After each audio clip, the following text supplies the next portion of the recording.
comrade Pereira. I use they, them, and elu pronouns. I am from Pindorama, so-called Brazil, but I'm based in Haudenosaunee territory and Lenape-Hoking between upstate New York and New York City. I'm here with the network of ensemble theaters and cultural collectives. I'm the Federation Architect.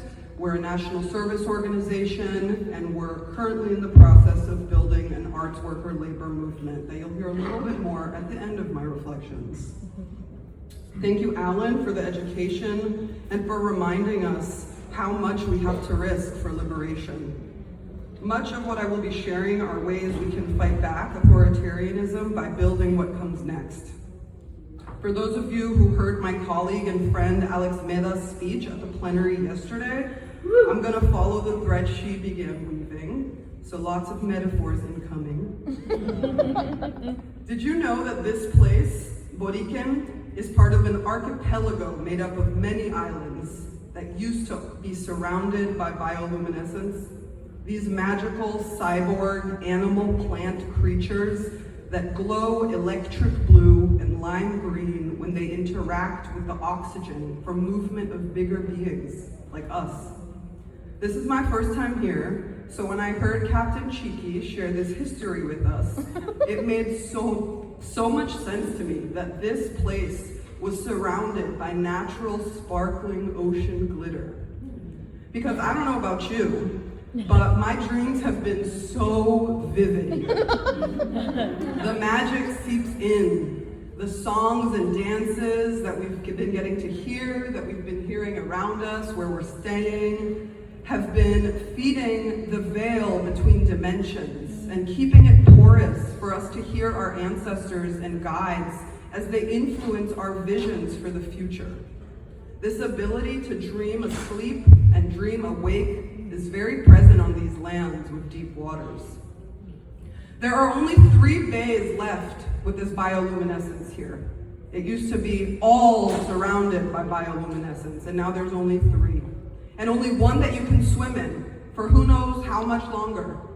Overdeveloped, so the magic sank. That reminds me of what's happening in our theater ecosystem. Overdevelopment. We are the last bay we can swim in.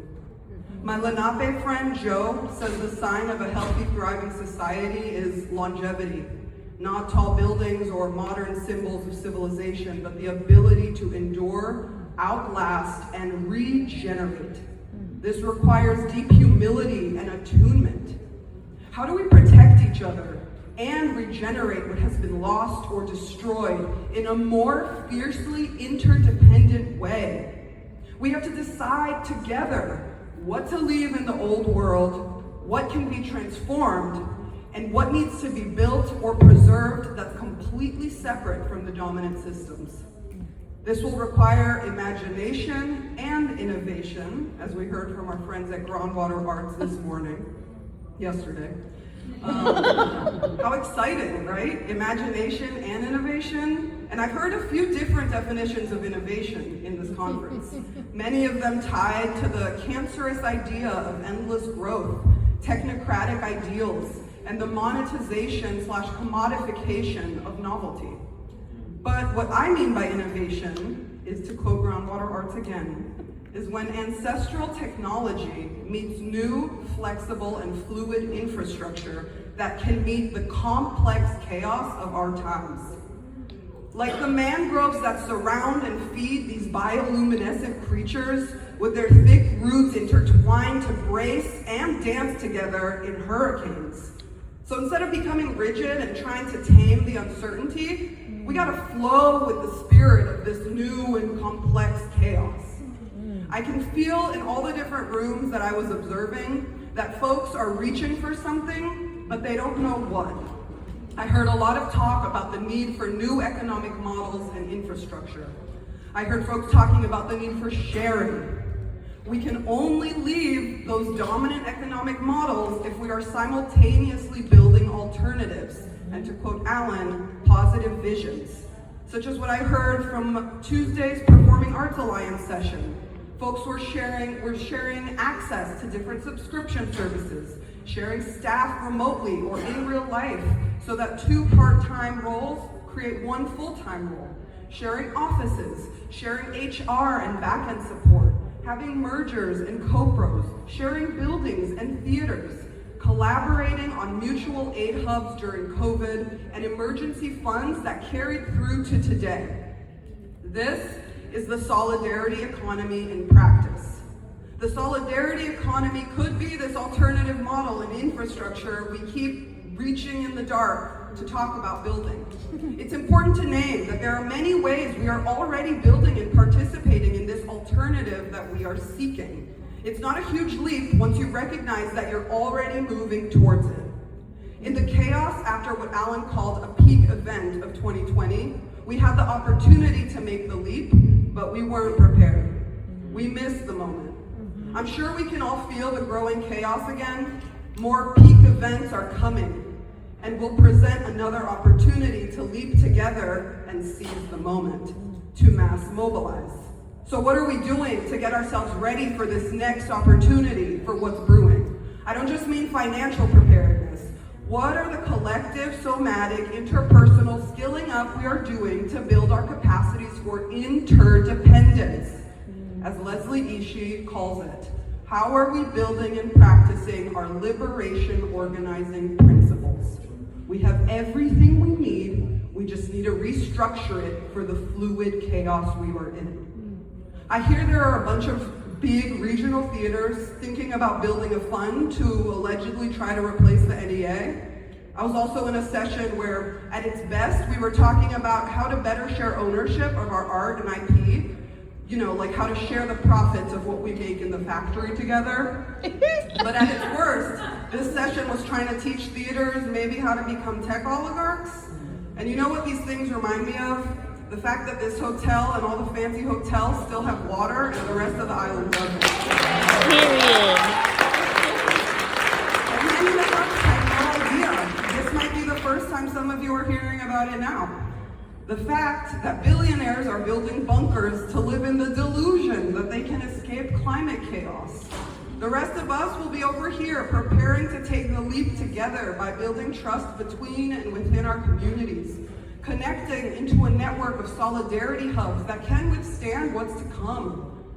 My friends in the labor movement say that the next big resistance must be led by art workers and sex workers. So join us in building an arts worker labor movement and take seriously our roles as leaders and gatherers of sacred and rageful organizing, healing, advocacy, and joy. In a Theater for Public Good session, they articulated what I perceived as the theater version of solidarity principles, which are all rooted in being more relational and less transactional. To quote the session this morning of Theater for Public Good, they said, builds real power with people it serves, practices equity as structure, treats culture as a right, not a privilege, leverages artistic excellence towards a greater good beyond the stage, and measures community impact that matters. Some other threads I heard throughout the conference that are embodying these principles are how can we utilize our privileges as theaters? Because we are rich in relationships. I heard Company One are convening mayoral arts and cultural town halls. Teatro Público de Cleveland are supporting searches for missing children. And Perseverance Theaters advocating and educating for the missing and murdered Indigenous women, peoples, and Two-Spirit movement. Also shout out the original Red Hand movement, which is the missing and murdered Indigenous women, people, and Two-Spirits movement. In the global performance session led by the Lab of Global Performance in Politics, we heard that in NYC, at Visual Echo Theater is making work with asylum seekers to make American friends, and with immigration judges to humanize the BS the new administration's advancing. In Chicago, the Workers Theater is making work with working class people to figure out strategies to deal with the BS they face daily through creative strategies. And at Network of Ensemble Theaters and Cultural Collectives, we're piloting giving interest-free loan funds for our friends, like the $50,000 we gave our friends at the Andre Caillou Center to secure their building as a Black-led community equity fund. And we're launching 4 different pilots across the country to give us portable benefits such as healthcare, retirement, pensions, emergency funds, advocacy, and solidarity. So come for the healthcare and stay for the rights. Almost done. Priya Parker told us that there is great loss in avoidance. How do we fight with those we want to belong to? How do we hold heat, she said.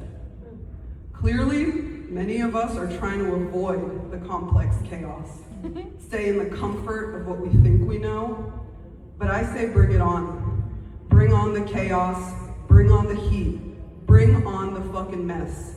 Because visioning, dreaming, organizing, and working together is life-giving. It might hurt at times, but interlacing our roots and branches to weather these storms and regenerate our bioluminescence will feel amazing. As my friend Annalisa said when she made this speech at the last TCG, courage. Thank you, Borican, and all occupations. Free the land, free the waters. Thank you.